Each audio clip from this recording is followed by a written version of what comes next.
Here's a more formal way of writing out our addition of two fractions. Not that I really matter. Not that it really matters whether you do it informally or formally. It's all about being able to add the two fractions and get the right number. So again, we start off with 5 6 and 3/4. Notice that they're not the same denominator, 4 and 6. So we look at what's the lowest common denominator. What's the smallest number that both 6 and 4 go evenly into? And that would be 12. 6 goes into 12 two times. 4 goes into 12 three times. So if we take 5 6, we have to get the equivalent fraction that would be in 12. So remember, the 6 times the 2 gives us 12.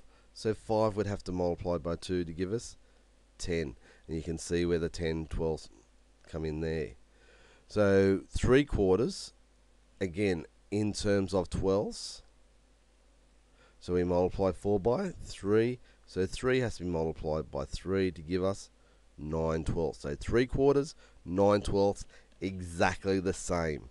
So notice now though, when we've been able to do that, we get a common denominator and we can start adding the numerators. So 10 plus 9 gives us 19 over 12, which if we want to write it as a mixed number, remember 12 goes into 19 the one time and you have a remainder of 7, so we get 7 over 12.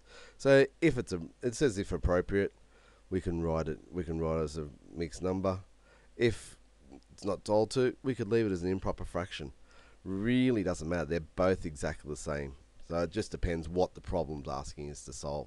So there we have how we write it out formally, rather than what we've done before with our number lines. If you still need the number lines though, go back and use them. Don't be worried about using them. It's the idea. The idea is to make sure you're comfortable and able to find the addition of two fractions.